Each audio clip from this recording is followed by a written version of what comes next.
Hey guys, my name is Alec Jacks. I'm the student pastor at the Creek Church, and currently our student ministry is going through a series called You Asked For It. And so we are taking students' questions, no matter what they're about, and we are answering them for you and for you as a parent, and hoping that this is helpful for you and not just our students. And so as we continue this conversation over the next 5 weeks, we will be talking about everything from sexuality to anger to forgiving people to and how to just get along in a place where you are not liked. We've gotten a lot of really good questions about depression and anxiety, and so we'll be answering some of those questions as well over the next couple weeks, and I hope that's helpful for you. Today we're actually going to be answering a question about social media and bullying from one of our students, and so we're going to be talking about social media for a couple minutes before we get into bullying. And so I think the best place for us to start this conversation is to ask the question, why are you on social media? Why do you use social media? Because the reality is, while some people use it for community and for friendship and to create these great relationships or stay in touch with people that maybe they went to high school with or maybe they went to middle school with, the reality is a lot of people don't just see it as community, they see it as their savior. And here's what I mean, that you think that maybe if you get enough likes or you get enough follows, that you will finally feel good about yourself, or that you will, become a better person because you've got all of these people watching you. And that's just not the reality. Social media is incredibly powerful. But in that way, it is not as life-transforming as it promises itself to be. Much like our words, it can actually have the power of life or death. Maybe not completely literally, but sometimes, just the right word of encouragement or the right word of discouragement can change someone's entire life. And so we know that we hold that power. Social media is instant, it is constant, it is permanent, and it is global. And those are really powerful words. The fact that it's constant means that it is there always waiting for us. So it is great because we always have access to it, but it's painful because it can also waste so much time.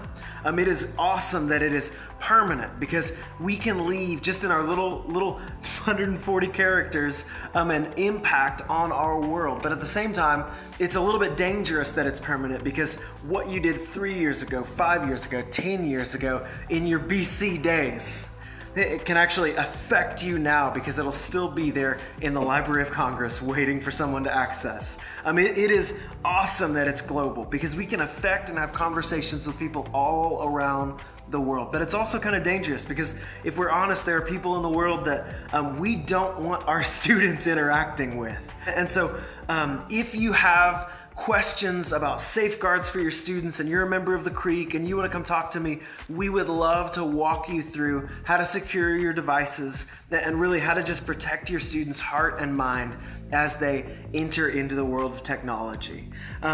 Outside of that, what we see is that social media in all of those ways is just really powerful.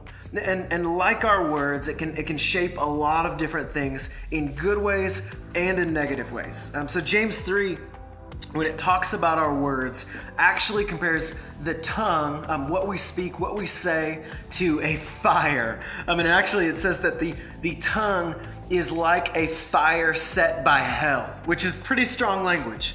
And so at the end of the passage, it comes back and says, with that same tongue, we curse God's people and we bless God. We bless God and we curse people who are made in his image.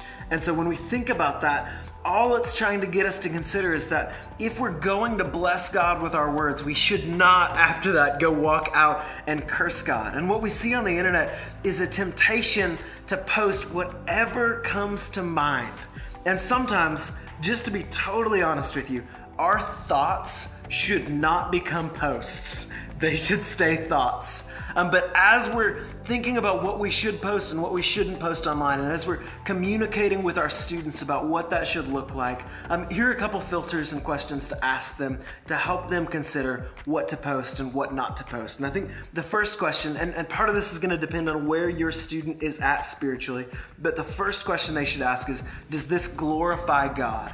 Does this paint the God of the Bible as beautiful and loving and his people as beautiful and loving, or does it paint a different picture? And if it doesn't, man, that's an easy thing to go, hey, we probably shouldn't post this. Is this kind? Is this something that man, is nice? and if not nice, is at least helpful? Because if it's not helpful and it's not kind, that's an easy time to go, hey, I probably shouldn't post this. The final question that I think we should be asking is really simple. And in this day and age, it stands to reason that we should actually have to still say this, but is it true?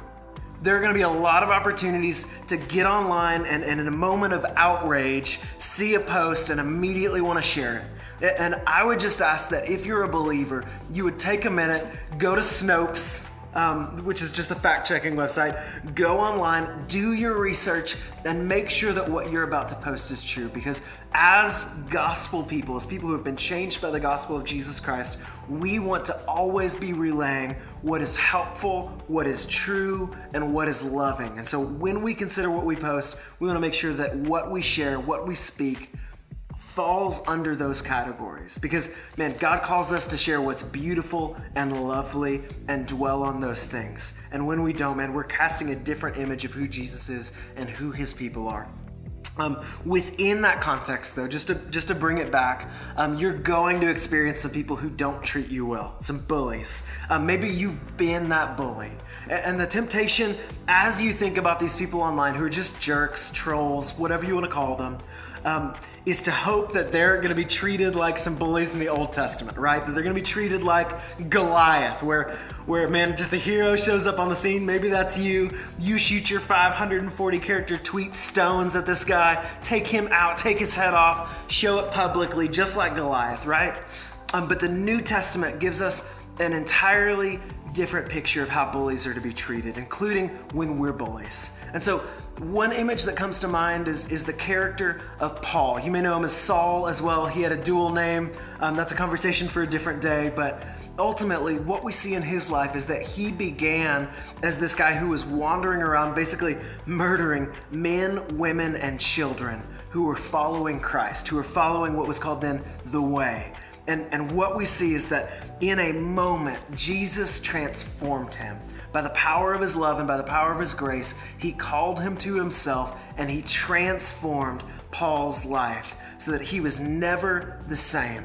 And ultimately, as we think about our own salvations, when we were once bullies, when we were once sinners, and we think about those who are online, who are bullying us or bullying others or just being jerks, our hope for them and our prayer for them should be that God would transform their hearts and ultimately that they would feel his love and be transformed by it, that they would be known by God, loved by God, found by God, and saved by God. And so that's our hope. And so as we interact with these bullies, it doesn't mean that we are foolish or that we continue in relationships that are toxic. That is not what I'm saying. What I'm saying is that as we interact with these people online, that we should be so transformed by his love that we are loving, kind, and gracious, regardless of whether somebody else is or not.